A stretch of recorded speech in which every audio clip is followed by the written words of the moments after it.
Hello everyone and welcome to my channel Y&R Trends. I hope everyone is having a wonderful day. Before we begin, please hit the subscribe button and give this video a thumbs up. Claire's world doesn't collapse all at formerly. It fractures sluggishly, nearly politely, in the way that life frequently does when it's about to come unrecognizable. At first, there's only a subtle shift in the air around her, a feeling she cannot incontinently name, a faint pressure behind her caricatures that lingers long after the day should have ended. Genoa City continues moving as it always has, people passing each other with rehearsed grins, secrets put away behind familiar faces, while Claire walks through it with the unsettling sensation that commodity abecedarian has formerly changed, and she's the last to know why. For weeks, she has tasted the distance growing between the people she trusts most. Holden's presence, formerly resting and steady, has come changeable, occasionally attentive to the point of intensity and other times strangely absent, as if his mind is always nearly differently, enthralled by a verity he refuses to partake. Sienna, inversely enigmatic, has shifted from being an uncomfortable constant in Claire's life to an implied question mark that no bone seems willing to address directly. Claire notices the way exchanges stop when she enters a room, the way eyes flitter toward her and also down, as though everyone differently has formerly read a chapter she has not yet been allowed to open. The weight of implied knowledge begins to transcend into every part of her routine. Her work suffers, not because she lacks capability or commitment, but because her focus slivers under the pressure of suspicion. She renewals past moments in her mind, recollections that formerly felt ordinary now appearing distorted, as if viewed through cracked glass. Small details take on new significance: the vacillation in Holden's expressions, the precisely chosen words Sienna uses around her, the way both of them feel to circumvent each other with a participated understanding that excludes Claire entirely. What unsettles her most isn't the dubitation itself, but the consummation that the people she trusts are laboriously guarding her from commodity they believe would destroy her. The verity, when it begins to surface, doesn't arrive as a single disclosure but as a series of quiet documentations. Claire stumbles upon fractions of information that refuse to stay buried. A document lost, a name mentioned where it shouldn't have been, a pattern that eventually aligns too impeccably to dismiss as coexistence.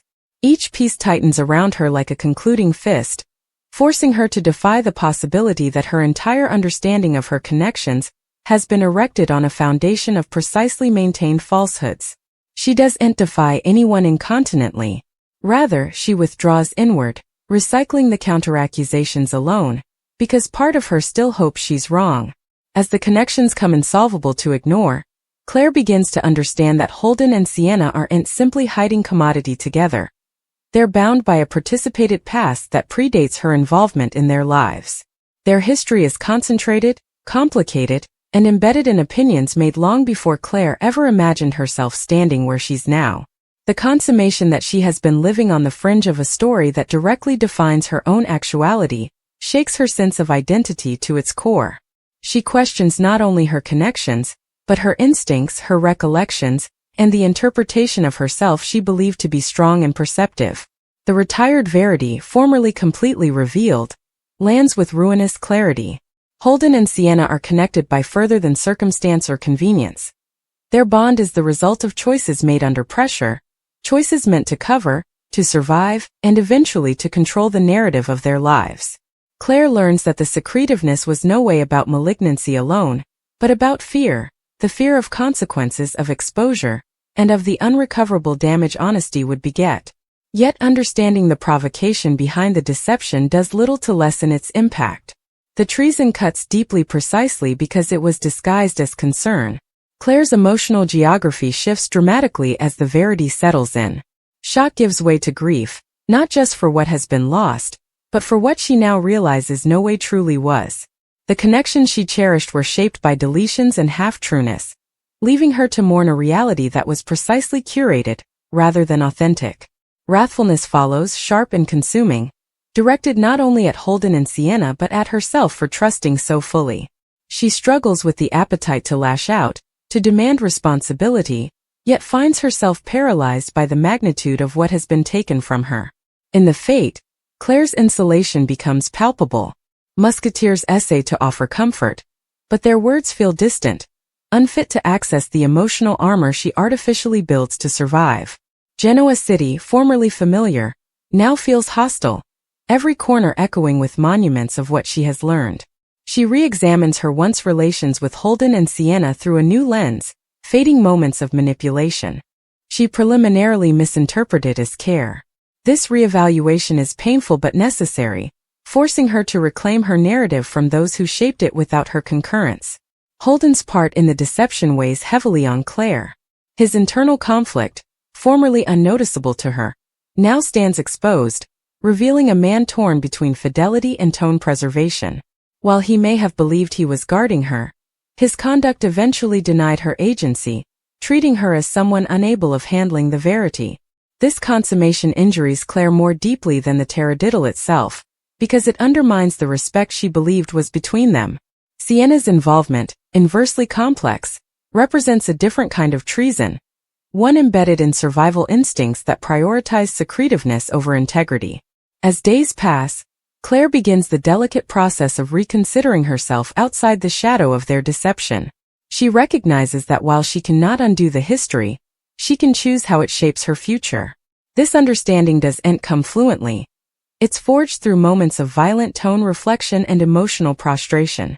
She confronts the uncomfortable verity that mending will bear letting go of the interpretation of her life she formerly envisaged, replacing it with commodity uncertain but honest. The ripple goods of the disclosure extend beyond Claire alone.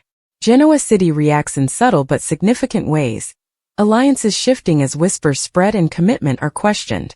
Holden and Sienna find themselves facing the consequences of their choices, their precisely maintained control unraveling under the weight of exposure. Claire observes this from a distance, apprehensive that while their reckoning is ineluctable, her own trip toward recovery must remain separate from their attempts at redemption. Eventually, Claire's world does shatter, but not into irrecoverable ruin.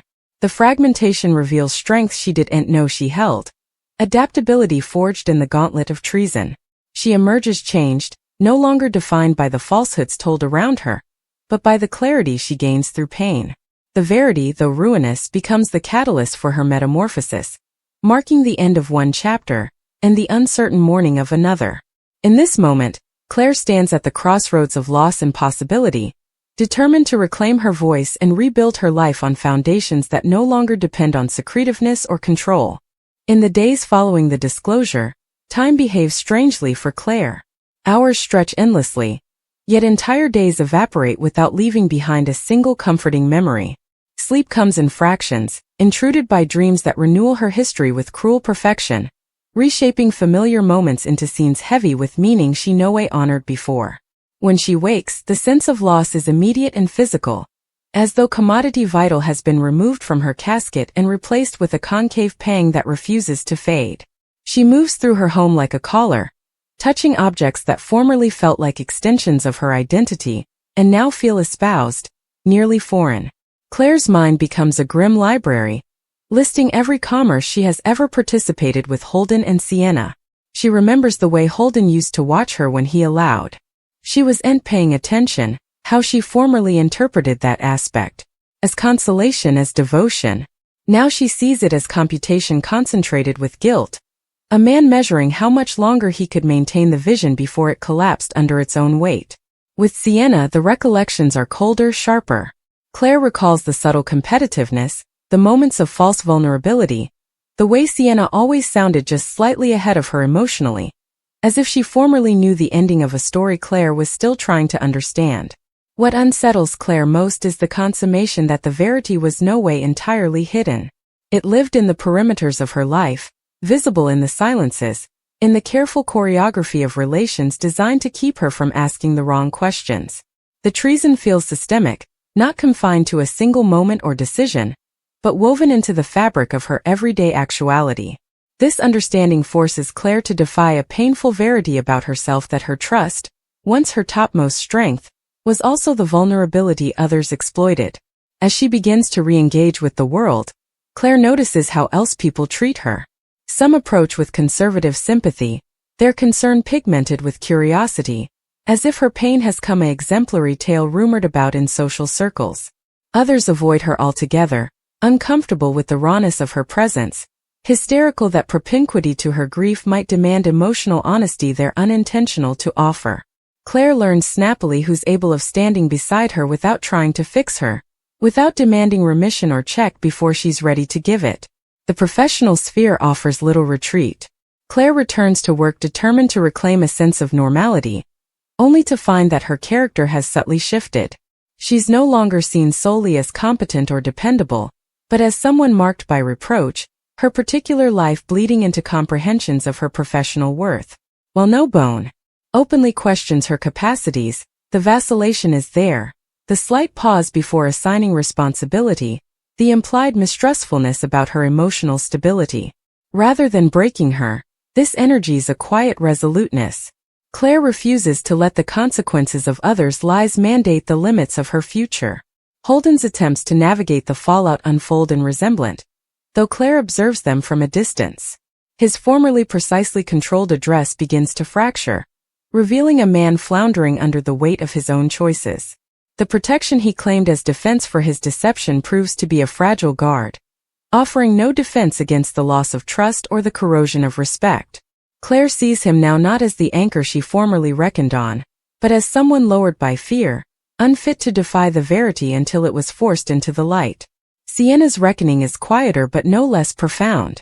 Oriented to operating in the murk, Sienna finds herself exposed, her provocations scanned and her narrative challenged. The survival instincts that formerly served her so well come arrears, painting her as manipulative rather than flexible. Claire understands, maybe further than anyone differently, that Sienna's choices were shaped by circumstances that demanded tone preservation. Yet empathy doesn't equate to forgiveness. Claire recognizes that understanding why someone hurts you doesn't negate the detriment they beget. As weeks pass, Claire's emotional geography begins to shift from desolation toward clarity. The wrathfulness that formerly consumed her gradationally transforms into commodity more controlled, more purposeful. She starts to articulate boundaries she no way knew she demanded, learning to say no without guilt, to prioritize her well-being without reason. This elaboration is neither direct nor gentle. There are days when grief resurfaces with unanticipated intensity, touched off by commodity as simple as a participated song or a familiar road corner. But each rejuvenescence is followed by a growing capability to base herself in the present, to remind herself that pain, while important, isn't endless. Claire's connections with others consolidate in unanticipated ways. People she formerly considered supplemental step forward, offering support free from ulterior motives. These connections are quieter, less dramatic, but infinitely more honest. Through them, Claire begins to review closeness, understanding that true closeness isn't directed on secretiveness or immolation, but on collective respect and translucency. This consummation becomes a foundation of her mending, guiding her opinions as she rebuilds her life. The broader community of Genoa City continues to respond to the exposed verity, its social dynamics shifting like monumental plates beneath the face. Old alliances fracture while new bonds crop, shaped by the collaborative reevaluation of trust and fidelity. Claire watches these changes with a measured detachment, apprehensive that while she's no longer at the center of the reproach, its reverberations will loiter for times. She accepts this as part of the cost of verity, fating that exposure frequently demands a prolonged period of adaptation before equilibrium can be restored.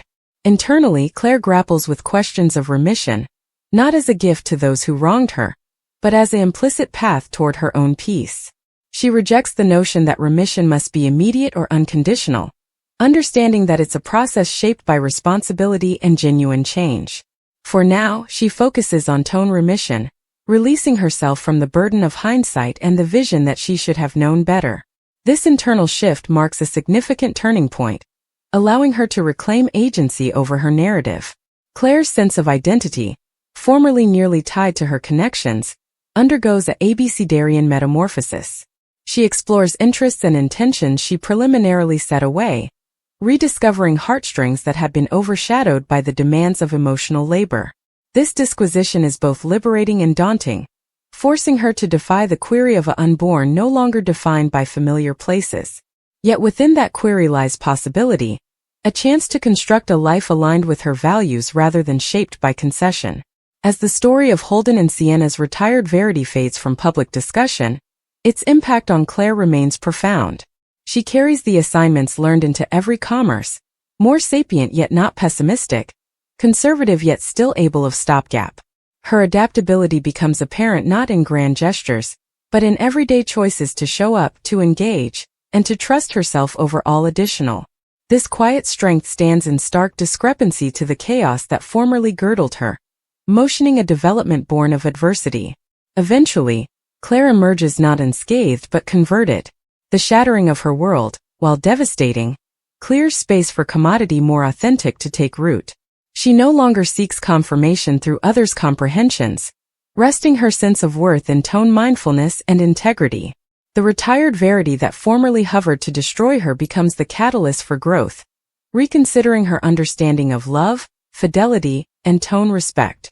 As the weeks continue to unfold, Claire begins to notice a subtle but unmistakable change within herself, one that doesn't advertise its appearance with dramatic intensity but rather settles in still, like a steady twinkle returning after a prolonged moment of fear. The pain is still present, but it no longer dominates every waking study. Rather, it exists alongside a growing sense of clarity, a recognition that while her history cannot be rewritten, her response to it can shape what comes next. This mindfulness becomes her anchor, resting her when recollections hang to pull her back into the curl of tone, mistrustfulness, and remorse. Claire finds herself reflecting more deeply on the nature of verity and the cost of avoiding it. She realizes that the secretiveness maintained by Holden and Sienna did further than deceive her. It created a distorted interpretation of reality that demanded constant alert to uphold. Living within that deformation needed emotional labor she was no way apprehensive she was performing, a constant trouble to maintain harmony without completely understanding why it felt so fragile. Now, freed from that implied burden, Claire gests a strange sense of relief amid the grief, as though the weight she carried without concurrence has eventually been lifted. Her diurnal routines begin to evolve, no longer structured around accommodating others' prospects. Small choices take on new meaning, from how she organizes her time to the way she prioritizes rest and reflection. These adaptations may appear insignificant to a stranger, but for Claire they represent acts of recovery, deliberate way toward a life guided by intention rather than response. Each choice reinforces the belief that she's able of shaping her own future, indeed in the fate of profound treason. In moments of solitariness, Claire examines the emotional patterns that formerly defined her connections. She recognizes how fluently she equated fidelity with abidance, mistaking her amenability to overlook discomfort for strength. This consummation is both humbling and empowering, egging her to review what adaptability truly means. She understands now that strength isn't set up in silence or immolation, but in the courage to defy uncomfortable trueness and demand honesty, indeed when doing so pitfalls loss. The megacity around her continues its grim pace, offering no pause for soul-searching, yet Claire navigates it with renewed mindfulness. She observes the subtle dramatizations unfolding in the lives of others, fading familiar dynamics of secretiveness and concession.